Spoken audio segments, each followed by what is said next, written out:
this is an iHeart podcast. Guaranteed human. Lowe's knows Sundays are for football, so tackle your home improvement projects by Saturday and earn your Sunday with great deals on LG and Bosch appliances, select Bounty and Swiffer cleaning products, and more.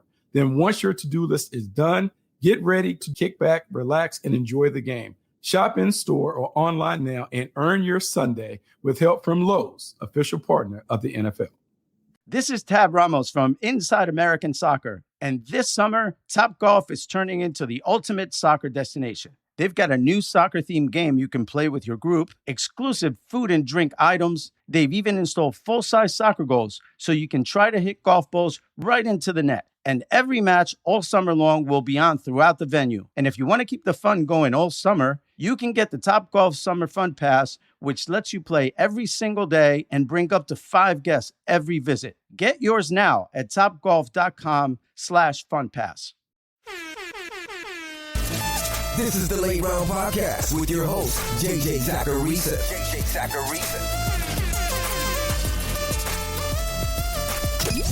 What's up, everyone? It's JJ Zacharisa, and in this episode 1107 of the Late Round Fantasy Football Podcast, thanks for tuning in. I hired Brandon Gdula to be part of the Late Round Fantasy Football team back in January. Since then, he's helped with the prospect guide, specifically with tight ends. He's helped me in building out everything you're now seeing with Market Score, and nearly every week, he's sending out a newsletter to all Late Round subscribers. That newsletter, by the way, totally free. And if you're not subscribed, you're missing out, because Gdula's deep dives are really awesome and they're definitely worth your time. One of his more recent newsletters had to do with catchable targets. I think a lot of times there are metrics out there that we assume regress in the exact same way, that a high rate one year means a lower rate the next year, or a lower rate means a higher one the next year.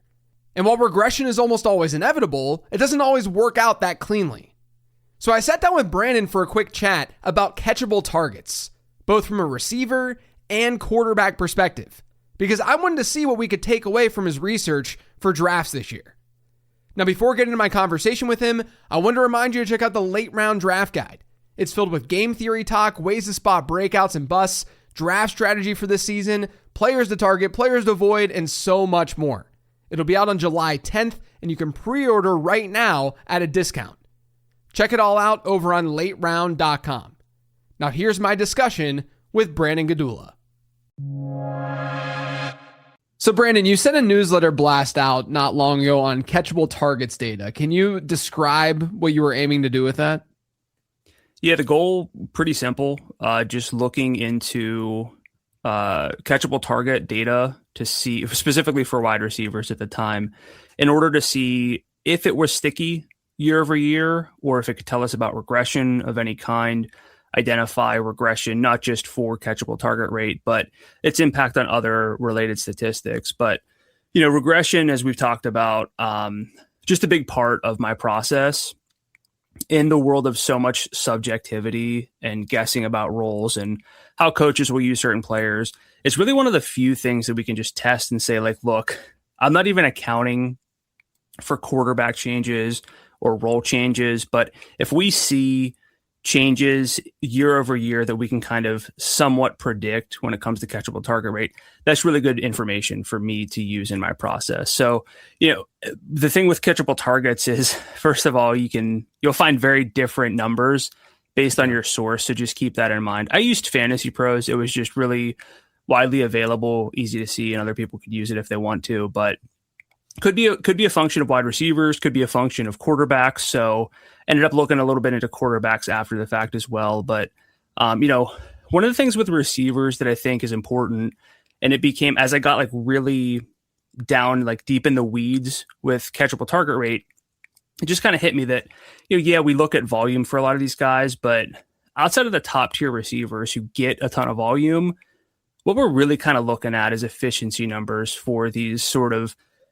outside tier 2, honestly. Once you get into tier 3, 4, or 5, these types of wide receiver 30 and beyond type names, you're really looking for efficiency, whether that's per target, per route numbers. And so, if you look at 2 receivers, let's say, both average 10 yards a target, 100 total targets, but player A, let's say, gets 100 catchable targets, player B gets 75. that should matter. That should sort of say that player B did more with his catchable targets. But, if catchable target rate at the same time stays the same because of player archetype or quarterback infrastructure, whatever, then we also know that player A's catchable targets going to be higher than player B's catchable targets. So, of course, it's not quite as simple as that. But just to answer your question directly, very clear aim, just to see what we can learn from a prior season catchable target rate as we project forward to the next year.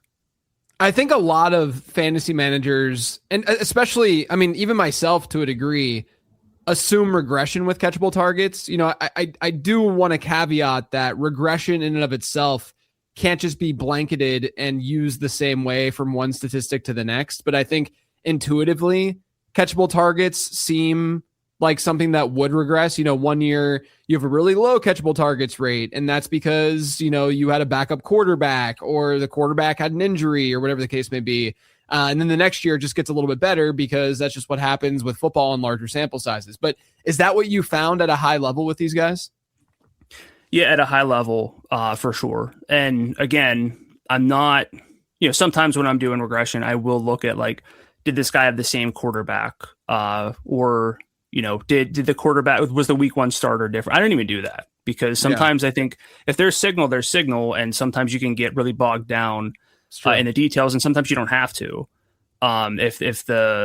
if the numbers are strong enough. But yeah, it does seem like catchable targets, according to my research, which dated back to 2017, and really just looked at year over year data for receivers who had at least 50 targets in consecutive seasons. So yeah, the numbers do look like they regress toward the league average, but it's not super straightforward.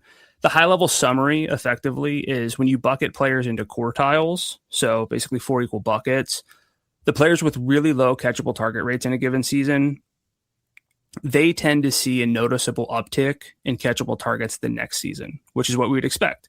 Right. They don't stay terrible forever. The top quartile by catchable target rate, the guys getting a very high rate of catchable balls, they also regress, but not necessarily to the league average, which I think both of those things make sense. League average, by the way, again, just really depends on the source that you're looking at. Again, I used Fantasy Pros, and I looked at other sources too, and the general trends for catchable target rates, directionally, they're very strong. Some guy might stand out a little bit differently, but for the most part, so long as you're just looking at the same source, I think you're going to be fine. Yeah. But yeah, when you see really low catchable target numbers, that probably some of that has to do with your quarterback play, but also your archetype, also a level of how much you contribute to that in terms of getting open. But what I found just as interesting was, yeah, it's nice to say players who really didn't see a lot of catchable targets or specifically saw a high rate of uncatchable passes, they kind of come back toward the league average. But the players who get a lot of catchable targets, that high rate of catchable targets, they do step back a little bit, but they tend to kind of, as a bucket, be above the league, which not all these guys are super low ADOT guys, which I think is interesting. Mm-hmm. They're just kind of good players who kind of are able to see a lot of catchable balls and make the most of it. Could be catch radius stuff. And again, that's one of those things with regards to your specific source for catchable targets. If a receiver makes an athletic play toward the ball, that might be a penalty toward him if it's catchable and he can't quite get there. Yeah. That just might be different on how some sources chart it. It could be totally due to the quarterback, could be how much the receiver is doing. But yeah, I think again, at a high level, we do see these numbers regress. And what was interesting too, and one thing I didn't get into in the newsletter, and I would love to do more of, is I looked at yards per target and yards per catchable target year over year. And yards per catchable target had a much higher R squared year over year from these receivers who had consecutive qualified seasons. It's about 0.06 just yards per target. But yards per catchable target was 0.14, almost 0.15, which I thought was interesting.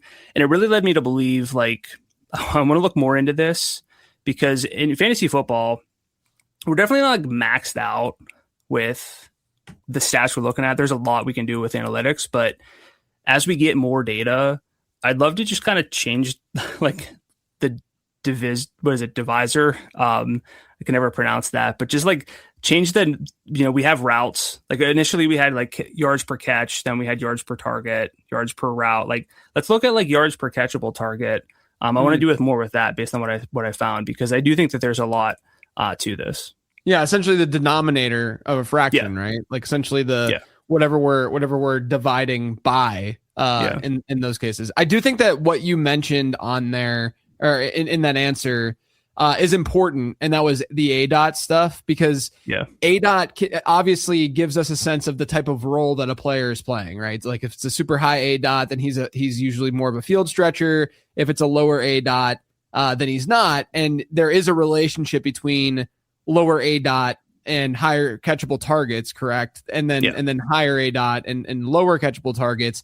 And so that probably plays some role, I would imagine, in the stickiness year over year, because a player plays a similar role. A field stretching wide receiver who's been in the league for 4 years and that's the role that he plays probably isn't going to change that up all of a sudden, the following season. It's not like everyone, I mean, you could look at like Alec Pierce right now, but like we don't know exactly what even that's going to look like, after what he's done throughout his career. So I do think that that's probably part of the reason that we see like the guys who are in the higher end bucket, the higher quartile, where, like you said, they're not necessarily falling because they might just have these like perfect fantasy friendly roles that allow for higher catchable targets, just because they're in like the perfect ADOT range, right? And maybe the quarterback itself is just good at throwing in that ADOT range. And so if the situation, if the deployment is all sticky year over year, then all of a sudden, you have a very similar catchable targets rate year over year, and it's able to be more reliable and not regress to some mean. Yeah, and I think that's interesting too, because we're usually or historically, at least I'll frame it this way. I've looked for like upside guys, right? Like higher ADOT receivers, kind of looking a little bit down on some of the high volume receivers who don't get the downfield work to the degree. Yeah. I was really surprised, and I dug into this for the draft guide looking at market score, but like market score is it's still pretty high on Jamar Chase, but I dug into Jamar Chase and like his ADOT's been going down year over year. Like he had it, I think every single season. He definitely had his lowest ADOT in 2025 of his career, running a lot more out routes, hitch routes and stuff. So I think that's interesting, but that's also like, rather than look at that as a negative, he's getting catchable passes. Right. That's super relevant. So I want to continue to explore this because I do think there's a lot of signal here. Yeah, for sure. And then let's look at quarterbacks. Like, do they regress with their on target rates too? Like, is that a similar mechanism as to what you saw with wide receivers? Yeah, so I basically did the same thing for quarterbacks, and the year-over-year R-squared for poor throw rate since 2017 among quarterbacks with 100-plus attempts in consecutive seasons. It's about 0.16. It's not bad for receivers overall. It's like 0.14, but again, it comes down to the tails, right? The guys who are really high or really low in these poor throw rates. So it's basically the same story. I could just kind of leave it at that, but I think it also makes sense. Higher ADOT quarterbacks versus lower ADOT quarterbacks, or frankly, it's really, really difficult to isolate out. Like we know which receivers in theory, we know who's good, but with quarterback, samples grow. They touch the ball in basically every single play. They're in control. We can even isolate out more like, okay, was he under pressure? Like, let's look at things from a clean pocket. Can he have catchable balls from a clean pocket? These types of things. So it's a lot easier, and we would expect quarterback rate to be a little bit stickier, and it is. But yeah, the quarterbacks who throw, not a lot of poor passes, they do kind of trend toward the league average. It's about 1.7 percentage points higher the next year in terms of poor throw rate. League average, roughly, again, according to Fantasy Pros, about 16%, just to simplify it. And so if you're at like a 12%, you might be closer to 13.5, 14%, but you're still generally, again, as a bucket, going to play better by that metric. And then the inverse, of course, the guys who just threw a lot of bad passes get a bit better at minus 2.1 percentage points year over year. But I will say, both of these studies require you to have like a qualified season the next year. So if you're throwing a lot of bad passes as a quarterback, you might not get 100 attempts the next year. Same as receiver. If you're not getting yourself open, or if maybe you're still on the low end of catchable target rate, but you can't even like get close to it, there's no catch radius, like you're not going to qualify for the next season. So just keep that in mind. But yeah, again, to sum it up, quarterback, pretty similar.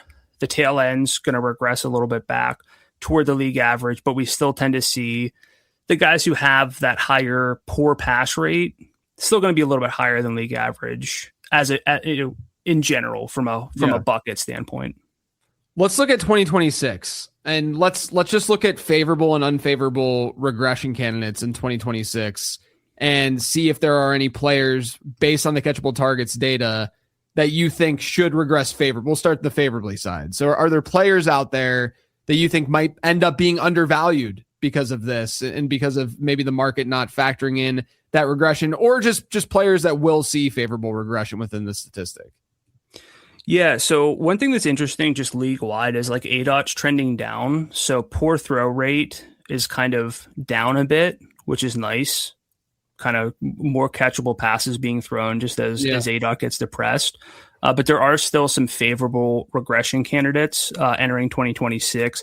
Some of these guys a little bit more relevant for best ball. Someone like A.D. Mitchell has actually been a positive regression candidate for 2 straight years. He's got one of the few seasons, and again, this is Fantasy Pros, which I think these numbers are kind of low, but it just also hammers home the difference in how sites will source things. But he had under a 50% catchable target rate last year. And that seems kind of crazy, but it's just consistent. And again, directionally, they're all the same across different sources. But A.D. Mitchell for the Jets, and then possibly has improved quarterback play. I think that's interesting. Yeah. Darnell Mooney as well for the Giants could have a bit of a role depending on the health of Malik Neighbors. So I think that's interesting. But some bigger, I guess I'll throw in one more flyer just as I'm going down the list. But Alec Iomanner also hits, but for some more directly fantasy relevant guys toward the top end, Rome Odunze and Mike Evans saw a really low catchable target rate. Evans, of course, didn't play a full season, but I'll start with Odunze. His ADOT, so again, a lot of this is kind of tied to ADOT, but ADOT can change based on your role as well. Odunze's his ADOT was 13.9 yards downfield in 2025. And what's interesting is we're kind of comparing Odunze. We know he's got like a foot issue, a whole sort of new normal for him. So maybe his ADOT does change. And what's interesting is he has a very direct comparison of somebody who saw a really high catchable target rate in Luther Burden. But Burden's ADOT was only 7.7 yards, according to True Media. He, again, just a super high catchable target rate that led to a phenomenal yards per route run. I'm not saying that was the only case for it, but a really historic rookie season. And if Burden starts pushing downfield more, he has a quarterback who historically, in Caleb Williams, not the greatest catchable target rates, from him. So I think that that's interesting here, where Odunze could see some more catchable balls. Burden might see, a little bit of a higher uncatchable target rate. So just something to keep in mind. Mike Evans, though, I think is really interesting. He's a little bit of a peculiar one for market score. A lot of that has to do with age and team competition for him. But he only played half a season last year. Super outlier. It was interesting to see Evans because for the archetype he is, like a downfield contested catch guy, like his catch rate's been pretty solid, all things considered. And now he heads to a new offense. He's got Brock Purdy, who consistently has been better than average in terms of poor throw rate. So, should get a lot of on-target passes to Mike Evans. So I think that's interesting. Some other names, though, surprisingly, Devontae Adams, probably because 90% of his targets are just contested in the end zone. Alec Pierce and Emeka Ibuka also make the list. I mean, there's a lot of big names in the newsletter too. I could just rattle off a few more. Sure. And Jerry Jeudy, who I know you've been kind of interested in terms of best ball as a late flyer. I think like that's kind of the thing that is interesting. Like the late flyers for best ball is really how I'm thinking about this early on. Xavier Worthy, Nico Collins, Jordan Addison, and Justin Jefferson. T. Higgins, Quentin Johnston, Marvin Harrison, and Michael Wilson, and surprisingly Drake London. But I guess he's also another one of those like contested catch guys. So again, it was kind of a strange year, a lot of uncatchable targets according to Fantasy Pros last year. So you do see a lot of names who could get, a better go of it in 2026. What about on the other side for the unfavorable candidates? Yeah, so again, you have to keep in mind that historically speaking, we see this as a little bit stickier. But at the top of the list is Stephon Diggs, where he winds up. For 2026, it will depend on where he lands, but pretty low ADOT, or like lower than receiver average. It wasn't terrible or anything last year for him. Already talked about this, but Luther Burden, just like a crazy efficiency season, which I think is interesting. 2.74 yards per route run, which is the highest yards per route run among a rookie receiver with 200 plus routes since 2020, according to True Media, but caught 47 of 60 passes. Just, crazy season there. And then we get into two really interesting names who could, if you are taking this very literally and kind of missing the big picture, they could scare you, but Puka Nacua and Zay Flowers. Puka, just a good reminder that like I would have bet he has a lot to do with like getting after passes and making more balls catchable than he probably should. But Nacua, if you look historically, he's had at least a 73% catchable target rate in each of his last 3 seasons, according to Fantasy Pros. So he's one of the types of players who just makes things happen. He does get a lot of targets near the line of scrimmage, but also a really high rate of downfield targets, which is interesting as well. So I don't want to take this as like a negative for Puka by any means. Kind of similar for Zay Flowers, who I keep liking more and more this year in best ball. I keep trying to get more exposure to him. He's increased his yards per route run in each of the last 3 seasons, 1.86, 2.47, and 2.55, coming off of a career best catchable target rate. And like history says that'll scale back, but still not necessarily be terrible. Some other names on the list would be Khalil Shakir, which you'd expect would kind of stay high.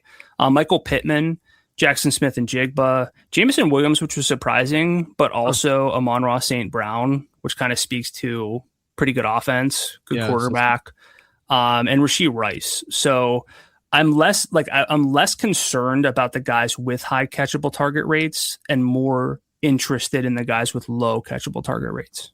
Yeah, it makes sense. And a lot of those guys, like you saying Khalil Shakir, that makes sense. It's obviously, he's going to see like a 4-yard ADOT. It's just the way they use him in an offense. So clearly it's kind of hard to screw up a target in that kind of environment.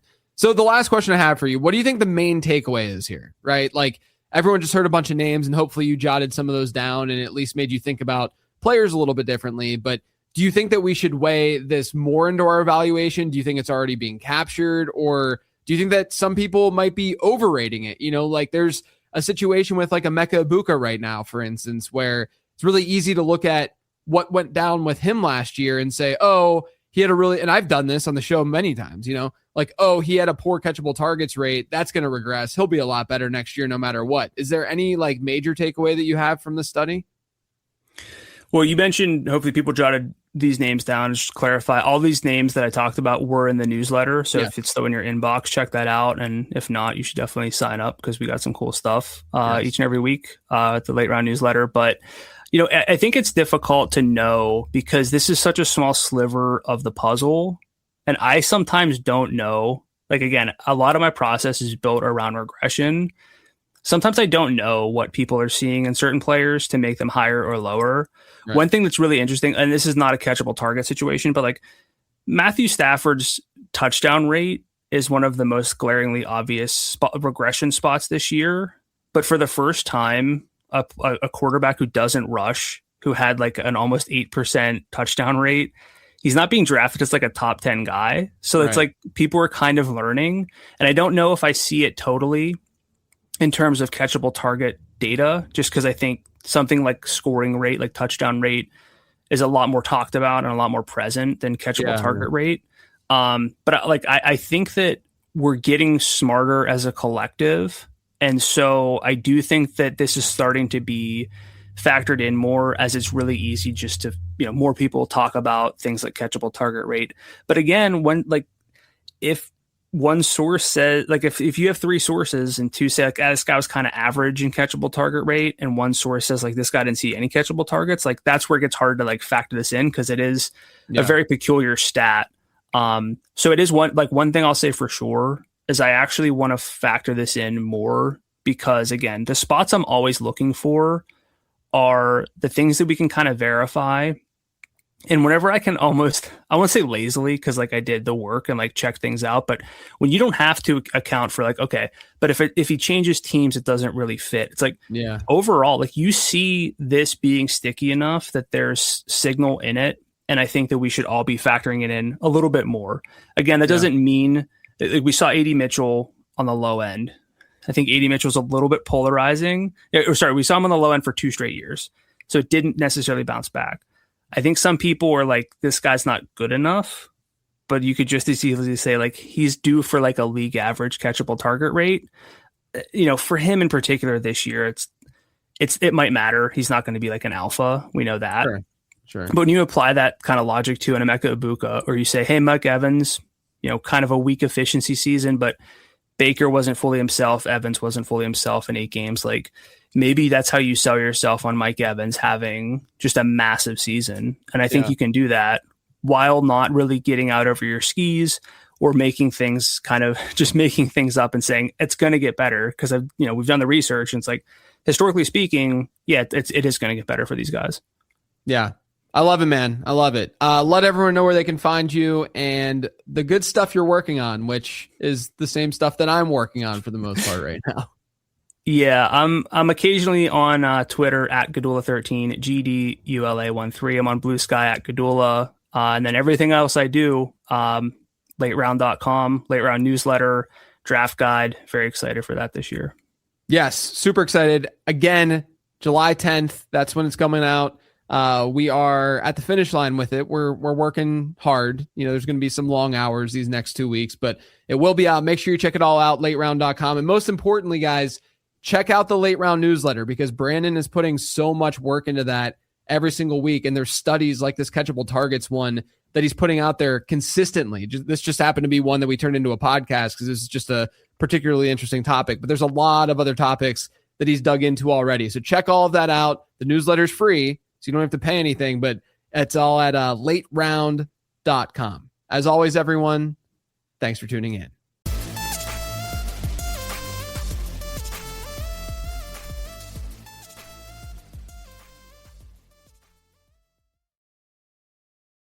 Grainger knows when you're a procurement manager for an office park, you're not managing one building, you're managing all of them.